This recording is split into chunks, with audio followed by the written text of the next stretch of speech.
नमस्कार दोस्तों, आज डेट है 3 सितंबर 2021। स्वागत है आपका द हिंदू के एडिटोरियल डिस्कशन में। ये एडिटोरियल डिस्कशन हम हिंदी में करते हैं। इसका सेशन का पीडीएफ भी आपको टेलीग्राम चैनल बुद्धाई पे मिल जाएगा। उसके लिए टेलीग्राम चैनल आप ज्वाइन कर ले, लिंक डिस्क्रिप्शन में दिया हुआ है, वहाँ से आप ज्वाइन कर सकते हैं। यदि आप हमारे चैनल पर नया है तो चैनल को सब्सक्राइब कर ले और अपने दोस्तों के साथ ज़रूर शेयर करें। यहाँ पे हम एडिटोरियल डिस्कशन करते हैं, जिसमें हम ये डिस्कस करते हैं कि जो द हिंदू का जो एडिटोरियल आता है उसको हम यहाँ पे डिस्कस करते हैं। ये आपके मेंस के एग्ज़ाम के लिए इंपॉर्टेंट होता है, तो इसलिए इस डिस्कशन को आप डेली कवर करें और हर एक टॉपिक पे आप एनालिसिस करना सोचें। ठीक है, सबसे बड़ी बात हो जाती है कि आप किस तरह से मेंस का तैयारी करेंगे। तो थोड़ा सा मैं बात करूं, उसके बाद अपना डिस्कशन स्टार्ट करेंगे। देखिए, जब आप तैयारी करते हैं तो तैयारी के दौरान आपको एक दूसरे से इंटरलिंक करना पड़ता है। एक सब्जेक्ट को, एक नॉलेज को दूसरे चीज़ों से लिंक करना पड़ता है। तो हिस्ट्री को ज्योग्राफी से करना, ज्योग्राफी को पॉलिटी से करना, पॉलिटी को इकोनॉमिक्स से करना, इन सारे चीज़ों को, नॉलेज को आपको एक इंटरलिंकिंग नॉलेज आना चाहिए। जब आपके पास इंटरलिंकिंग नॉलेज आ जाएगी तब समझिए कि आप सही ट्रैक पे हैं, आपकी पढ़ाई सही चल रही है। जब तक आपकी ये इंटरलिंकिंग प्रोसेस डेवलप नहीं होगा तब तक आपकी पढ़ाई में कहीं ना कहीं कमियां हैं, इसलिए नहीं हो पा रही है। तो इन चीज़ों को ख़त्म करने के लिए आप हर दिन एडिटोरियल डिस्कशन देखें और इसको देखने के बाद इसका पीडीएफ जो आपको मिलता है उस पीडीएफ को पढ़ें। इस पीडीएफ को पढ़ने के बाद आपको मेंस के लिए मैं मेंस का आंसर राइटिंग भी बहुत जल्द मैं चालू करने वाला हूं, जहां से इस एडिटोरियल डिस्कशन का आपको मेंस के लिए क्वेश्चन मिलेगा। उस क्वेश्चन को लिख के आप पोस्ट कर सकते हैं। हो सकता है ये कल से आपको आर्टिकल का क्वेश्चन मिलना स्टार्ट हो जाए। तो इसलिए मेंस की तैयारी के लिए आपकी एडिटोरियल डिस्कशन बहुत ही इंपॉर्टेंट हो जाती है। तो चलिए अपना डिस्कशन स्टार्ट करते हैं। आज हम 2 आर्टिकल डिस्कस करेंगे। पहला जो आर्टिकल रहेगा भारत, रूस, चीन के बीच में एक त्रिभुजीय रिलेशन के बारे में रहेगा। इसके बारे में हम डिस्कस करेंगे किस तरह से होता है। उसके बाद शुद्ध जीरो उत्सर्जन के बारे में है। नेट जीरो एम्बिशन, ये पर्यावरण से रिलेटेड है, कार्बन को उत्सर्जन करने से संबंधित। तो इसको हम डिस्कस करेंगे। चलिए पहला आर्टिकल डिस्कस करते हैं। पहला आर्टिकल, भारत, रूस, जापान के बीच में जो रिलेशन बनने की बात की जा रही है उससे संबंधित है। इसको आप जीएस पेपर 2 से आप लिंक कर सकते हैं। संदर्भ क्या है? संदर्भ ये है, हाल ही में एक क्या होने वाला है, बैठक होने वाला है। बैठक होने से पहले आप ये चीज़ों को समझिए कि भारत अभी तक कहाँ पे फोकस कर रहा है, पैसिफिक रीजन पे ज़्यादा फोकस करता है। इंडो पैसिफिक रीजन पे फोकस अपना बना के रखा है। इंडो पैसिफिक, हिंद प्रशांत क्षेत्रों पे अपने फोकस बना के रखने के बाद वो क्वाड से जाके जुड़ गया है। क्वाड से जुड़ने के बाद ये बताया जाता है कि भारत उस ग्रुप में शामिल हो रहा है जिस ग्रुप में यूएसए है। यूएसए भारत के उसी ग्रुप में शामिल हो रहा है। तो इस चीज़ों को, मिथ को ख़त्म करने के लिए अब एक चीज़ें बन के आएगी। भारत रूस के व्लादिवोस्टोक में जो बैठक होने वाला है, पूर्व आर्थिक मंच क्या, इस बैठक में आगामी जो 6ठे बैठक है, इन बैठक के बाद ये कयास जताई जा रही है कि भारत, जापान और रूस, ये तीनों मिलकर, आप मैप में देख सकते हैं। मैप में देखिए, मैं मैप के माध्यम से आपको बताता हूँ। ये इंडिया हो गया, इंडिया, जापान और रूस। ये इंडिया, जापान, रूस के बीच में रिलेशन एक तरह का ट्रायंगल बनने की संभावना जताई जा रही है, इस ट्रायंगल के। अब हम थोड़ा सा बात करते हैं, इनकी रिलेशन को अलग अलग तरीके से देखते हैं। पहले हम देखते हैं भारत और जापान के बीच में। भारत और जापान के बीच में जो रिलेशन है वो अच्छा रिलेशन है, एक अच्छी संबंध मानी जाती है इनकी। और इनकी ये चीज़ें मानी जाती है कि ये क्वाड का भी सदस्य है। क्वाड का सदस्य कौन कौन से है? यूएसए है, भारत है, जापान है और ऑस्ट्रेलिया है। ये 4 सदस्य हैं जो इनके सदस्य हैं। और भारत और जापान के रिलेशन अच्छा है। भारत और रसिया के बीच, भारत और रूस, देखिए भारत और रूस के बीच में एक, आप बता सकते हो, ऑल वेदर रिलेशन है, मतलब हर समय एक रिलेशन की तरह है। लेकिन हाल ही के समय में ऐसा नहीं है। हाल ही के समय में इनमें कुछ चुनौतियाँ आई है। चुनौतियाँ ये आई है कि देखने के लिए मिलता है कि भारत कहीं ना कहीं यूएसए के तरफ ज़्यादा झुकाव रखता है अपने रिलेशन को लेके। तो यूएसए की तरफ ज़्यादा झुकाव रखता है, तो रसिया इसमें क्या रहता है, भारत से अलग होकर इनका झुकाव ज़्यादा हो रहा है चाइना के से, चीन से ज़्यादा झुकाव हो रहा है। क्यों? क्योंकि आपको पता है कि चीन का भी दुश्मन कौन? यूएसए। रसिया का भी दुश्मन कौन? रूस का भी दुश्मन कौन? यूएसए। तो इन दोनों का कॉमन क्या है? दुश्मन है। तो इसलिए ये अभी के समय में दोनों साथ में आके मिल के काम कर रहे हैं।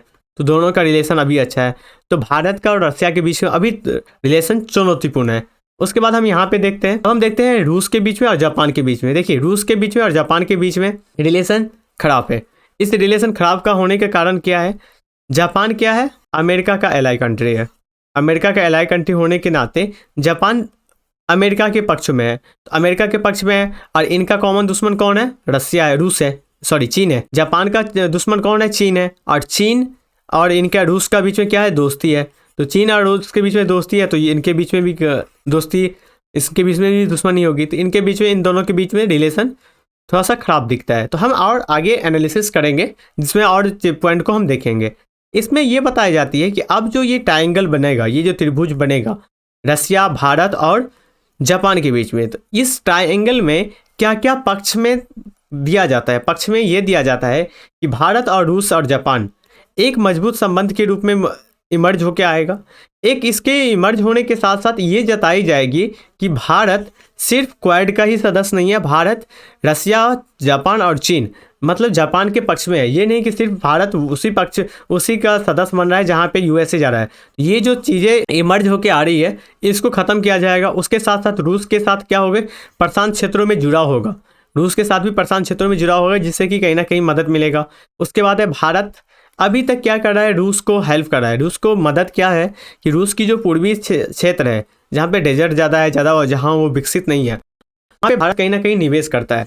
भारत एक पर्याप्त निवेश कर रहा है, और इस निवेश को बढ़ाने में जापान भी कहीं ना कहीं साथ देगा और सहयोग चाहता है कि वो भी प्रयास कर रहा है।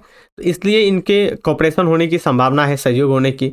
उसके बाद है कि रूस चीन की जो चिंताएं है, ये नहीं है कि रूस की और चीन की जो संबंध है, ये संबंध मजबूत रहने वाला है।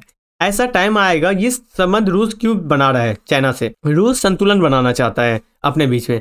रूस ये संतुलन बनाना चाहता है कि यदि उनका दुश्मन कौन है? यूएसए है, और चाइना का भी दुश्मन यूएसए है, तो इनके बीच में कमोबेश करके ये चाहते हैं कि मजबूत पक्ष हो। तो इसलिए चाइना अमेरिका से संतुलन बनाने की कोशिश करने के लिए वो चीन के नज़दीक है। ये व्यवहारिक रूप से, ऐसा नहीं है कि ये चीन के नज़दीक रहेंगे ही रहेंगे।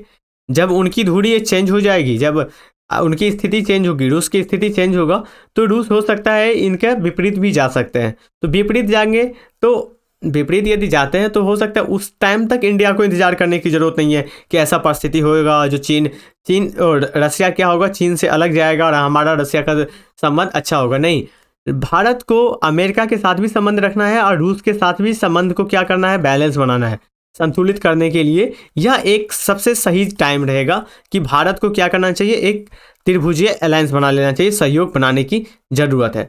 उसके बाद राइटर के द्वारा बताया जाता है कि रक्षा संबंधों में भी भारत को प्रशांत क्षेत्रों में साथ आके मजबूती होना पड़ेगा।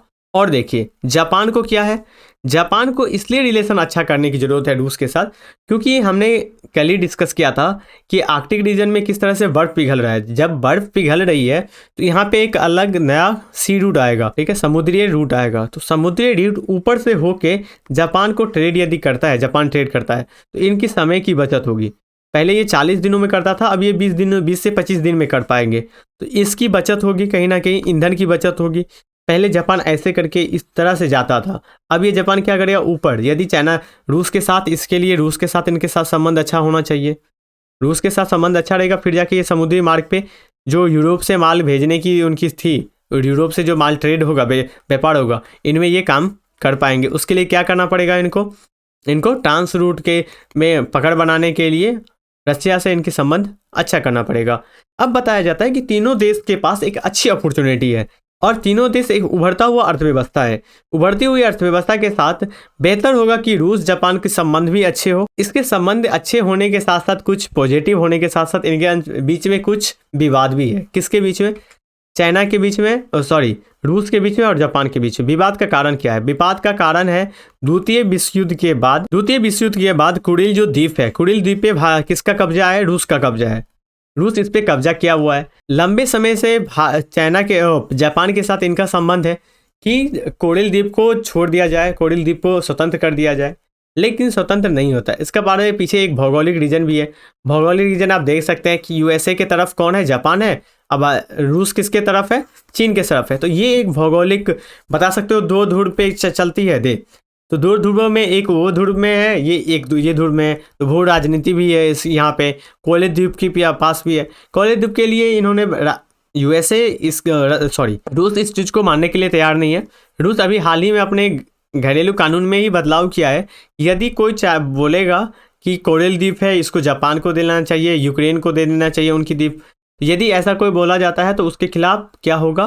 आपराधिक मामला दर्ज किया जाएगा, उसको एक अपराधी के रूप में ट्रीट किया जाएगा। तो इसके पक्ष में भी नहीं है कि कोरियर द्वीप को दे के जापान के साथ रिलेशन अच्छा कर जाए। जापान के जो प्रधानमंत्री थे, इनसे पूर्व जो प्रधानमंत्री थे, इन्होंने कोशिश भी किया था, लेकिन ये कोशिश को सफल करने में वो नाकाम रहे। उसके बाद है कि रूस जो है, उनकी जो बीच में जो व्यापारिक चीज़ें चलती है, व्यापारिक चीज़ में आप देख सकते हैं यूएसए क्या किया हुआ है, रूस के ऊपर प्रतिबंध लगाया हुआ है। किस क्षेत्रों में? यदि आप कोई भी रूस के साथ व्यापार नहीं कर सकते। इंडिया ही S-400 जो रूस के साथ ले रही थी, तो उसके लिए भी अमेरिका ने मना किया था कि आप नहीं ले सकते, लेकिन मैंने ऐसे नहीं किया, इंडिया ने ऐसा नहीं किया, क्योंकि इंडिया को रूस के साथ भी संबंध रखना है और अमेरिका के साथ भी संबंध रखना है। तो ये चीज़ें देखने के लिए मिलता है कि हम रूस के साथ भी संबंध बनाने में परिपक्व में हम रखेंगे इन संबंधों को। इन सारी चीज़ें हैं। जापान के साथ तनाव रहता है, क्योंकि प्रतिबंध कौन लगा चुका है? अमेरिका, और अमेरिका का ये सहयोगी देश है जापान, तो कहीं ना कहीं यहाँ पे निवेश नहीं होता है। उसके बाद है आज के रूप में जो द्वीप पे नियंत्रण है, किसका? कोरियर द्वीप पे जो नियंत्रण है रूस का, ये छोड़ने के लिए तैयार नहीं है। इन छोड़ने के नहीं तैयार में एक आगे ये हो सकता है कि भारत इसके लिए मध्यस्थता कर सके। भारत क्या कर सकता है? बीच में मध्यस्थता कर सकता है, रूस के बीच में और जापान के बीच में। जापान के बीच में मध्यस्थता करके कोरियर द्वीप के लिए सुलझा सकता है, लेकिन उसके लिए इनको एक संभावित त्रिपक्षीय बैठक की ज़रूरत है और इसकी शुरुआत करने की ज़रूरत है। यदि ये चीज़ें शुरुआत होगी तो भारत का विश्व में एक छवि भी दूर होगा कि भारत सिर्फ यूएसए की बगल में नहीं जा रहा है, भारत एक संतुलन बनाने की, विश्व में संतुलन बनाने की कोशिश कर रहा है। तो इस चीज़ों की कोशिश करने के लिए इसको करने की ज़रूरत है। तो इसके मैंने आर्टिकल डिस्कस किया। अब दूसरा आर्टिकल डिस्कस करते हैं। दूसरा जो आर्टिकल है ये शुद्ध शून्य उत्सर्जन से रिलेटेड है। इसको आप जीएस पेपर 3 के पर्यावरण से लिंक कर सकते हैं। संदर्भ क्या है? संदर्भ ये है कि हाल ही में, देखिए हाल के समय में अभी ये जताया जा रहा है कि 2050 तक कहीं ना कहीं सभी देश शुद्ध शून्य उत्सर्जन मतलब जीरो नेट, मतलब जीरो लेवल पे कार्बन उत्सर्जन की बात कर रहे हैं। सभी देश मिलके, पेरिस समझौता भी हुआ, उसके लिए सारा चीजें हो रही है। अब यहाँ पे भारत, इससे पहले जितने भी राइटर आते थे वो बोलते थे कि भारत को अभी इनके लिए एम्बिशन के लिए तैयार नहीं है। क्यों? क्योंकि आप एक चीज समझिए, इनका कहना था उस पक्ष का कि भारत के जिस तरह से जनसंख्या है उतना तो भारत ने उत्सर्जन, कार्बन उत्सर्जन किया नहीं है, उसके अपेक्षा में बहुत कम है। जो वेस्टर्न कंट्री है, जो पश्चिमी देश है, इन्होंने अपने समय में तो उत्सर्जन कर लिया। अब उन्होंने अपने समय में उत्सर्जन करके अपना विकास कर लिया, विकास तो कर लिया, लेकिन अब ये जीरो एम्बिशन के लिए आगे बढ़ रहे हैं कि जीरो एम्बिशन होना चाहिए, जीरो एम्बिशन होना चाहिए। ये बात हुई कि अपने टाइम में तो आपने काम कर लिया, लेकिन दूसरा का टाइम आता है तो आप ये चीज़ दिखाना चाहते हैं कि ये चीज़ें गलत है, लेकिन आपने अपने टाइम में क्या किया? उस काम को आपने खुद किया। तो यही चीज़ है भारत के लिए क्या है कि उन्होंने कार्बन अपना उत्सर्जन करके विकास कर लिया, लेकिन जब भारत की बारी आती है, जब विकसित देशों की बारी आती है, तो यहाँ पे आप शुद्ध शून्य उत्सर्जन की बात कर रहे हो। लेकिन यहाँ पे राइटर दूसरा पक्ष देना चाहते हैं कि भारत को क्यों अचीव करना चाहिए इन चीज़ों को। आप इससे पहले कि इसको देखिए, भारत के ऊपर एक दबाव बन रही है कि 50% है, क्योंकि सारे देश ने 2050 तक अपना एम्बिशन बनाने के लिए सोचे हैं कि जीरो एम्बिशन होना चाहिए। उसके साथ साथ चाइना ने भी 2060 तक अपना टारगेट बनाया है कि यहाँ तक हम इसको नेट जीरो जो उत्सर्जन है उसको हम अचीव कर लेंगे। इसके साथ साथ ये होती है कि भारत में ऐसा नहीं कि भारत इसके लिए काम नहीं कर रही है, भारत काम कर रही है। भारत के जो व्यापारिक संगठन है वो भी काम कर रही है। महिंद्रा 2040 तक एम्बिशन बनाया है, रिलायंस जो है 2035 तक बनाया कि हम इसको प्रतिबद्ध है इसको करने के लिए। लेकिन राइटर के द्वारा बताया जाता है कि इसके लिए भारत को जीरो करने की ज़रूरत है, को कमिटमेंट करने में भारत का क्या विरोध है, भारत को क्यों नहीं करना चाहिए, इस पक्ष में भारत क्यों करने के खिलाफ जाता है, और भारत यदि नहीं करेगा तो क्या इसका फल होगा। देखिए, यदि भारत नहीं करता है, ठीक है, जलवायु परिवर्तन में, एक तो सबसे बड़ी बात है विश्व में भारत यदि कोई भी संवेदनशील निर्णय लिया जाता है तो भारत उसमें सबसे पहले आगे आता है, चाहे वो आतंकवाद का मुद्दा हो या जलवायु मुद्दा हो। लेकिन राइटर के द्वारा ये बताया जाता है कि भारत को जलवायु मुद्दे में एक अपना ही राष्ट्रीय हित होगा। राष्ट्रीय हित ये होगा कि एक तो भारत सबसे ज़्यादा संवेदनशील मुद्दे में आगे रहता है और अपनी विश्व में छवि बनाता है। यदि भारत इसको पूरा नहीं करता है तो कहीं ना कहीं भारत की जो विश्व की छवि है, विश्व की जो भूमिका है, उसको बनने में ठेस पहुँचेगा, क्योंकि वहाँ पे ये चीज़ें कूटनीति आएगी वर्ल्ड के सामने कि आपने तो नेट जीरो एम्बिशन किया ही नहीं, आप चले हैं विश्व गुरु बनने के लिए, आप चले हैं वर्ल्ड का लीडर बनने के लिए। तो कहीं ना कहीं भारत को यहाँ पे प्रभावित होगा। उसके साथ साथ भारत की जो अर्थव्यवस्था है वो भी डेवलपिंग है। ऐसा नहीं है कि जो आप यदि इसको अचीव करते हैं, नेट जीरो को अचीव करते हैं, और अपने मानते हैं और फिर आपकी विकास नहीं होगी। इसका जीता जाता एग्जाम्पल कौन सा है? यूके में उत्सर्जन 40% अधिक कम किया है इन्होंने, उससे भी 40% से भी अधिक कम किया है। लेकिन 1990 से लेके उनकी अर्थव्यवस्था में कितनी बढ़ोतरी हुई है? 70% की बढ़ोतरी हुई है। और सोलर लागत में कितना हुआ है? 90% की गिरावट आई है। तो यही चीज़ देखने के लिए मिलता है, भारत को भी देखने के लिए मिलता है। भारत ऐसा नहीं है, भारत तीसरे नंबर का कंट्री बन चुका है, यूएसए, अमेरिका और भारत। तो भारत को इसमें कहीं ना कहीं अचीव करना चाहिए, इनको लेने की ज़रूरत है। इसको करने के लिए भारत को क्या क्या करने की ज़रूरत है और विश्व को क्या करने की ज़रूरत है जिससे कि नेट जीरो एम्बिशन को पूरा किया जाए। पहला चीज़ है अक्षय ऊर्जा की तरफ ज़्यादा ध्यान देना और राष्ट्रीय ग्रिड बनाना। देखिए, अक्षय ऊर्जा की तरफ हमने सौर ऊर्जा की तरफ वर्ल्ड लेवल पे भी एक सौर ऊर्जा अलायंस की तरह गुड़गांव में उसकी मुख्यालय है, हमने उस चीज़ों के लिए, भारत ने उस चीज़ों के लिए काम किया है। ठीक है, उसके बाद है शून्य उत्सर्जन परिवहन, भारत इसके लिए भी काम कर रहा है, शून्य उत्सर्जन परिवहन के लिए। इस्पात, सीमेंट, रसायन क्षेत्र, इनमें जो कार्बन है उसको कम करने की ज़रूरत है, कार्बनीकरण को कम करने की ज़रूरत है। डिकार्बनिक जो कृषि है उसको करने की ज़रूरत है। उसके बाद है निजी क्षेत्रों में वित्तीय हरित बॉन्ड, जलवायु संक्रमण कोष जुटाने की, दानकर्ताओं को समर्थन करने की ज़रूरत है। इन चीज़ों में राइटर बता रहे हैं कि ये जो पॉइंट है, इस पॉइंट पे यदि आप काम करते हैं तो आप जो नेट जीरो एमिशन है इसको आप पूरा कर सकते हैं, उत्सर्जन को।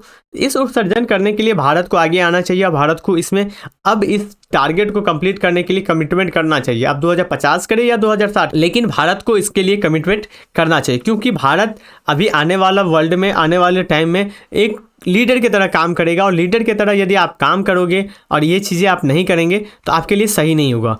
राइटर का कहना है कि निष्कर्ष में ये बताया जा रहा है कि भूमि को माता माना जाता है भारत में, और भूमि को माता मानने के साथ साथ महात्मा गांधी ने धर्म के साथ साथ संविधान में पर्यावरण की देखरेख के लिए भी बताए है। तो ऐसा देश जहाँ पे संविधान में पर्यावरण के लिए उदाहरण दिया हुआ है, उल्लेख किया गया है, राज्य के नीति निर्देशक तत्व, मौलिक कर्तव्य, सारी चीज़ों में इसमें उल्लेख किया गया है। तो जब भी आपने उल्लेख किया है तो आपको भी क्या करना चाहिए? 50 तक जीरो शुद्ध उत्सर्जन के लिए प्रतिबद्ध होके भविष्य में ऐसे करने के लिए स्टेप लेना चाहिए, और अपनी जो गति है एम्बिशन को पूरा करने में इस गति को भी तेज करने की ज़रूरत है। तो आज हमने 2 आर्टिकल डिस्कस किया। आज के डिस्कशन में इतना ही। उससे पहले कि आप बोधायस टेलीग्राम चैनल को ज्वाइन कर लें और चैनल को भी, यूट्यूब चैनल को भी सब्सक्राइब करें और अपने दोस्तों के साथ शेयर करें। ये सेशन आपके लिए इंपॉर्टेंट रहेगा, आपके एग्ज़ाम के लिए।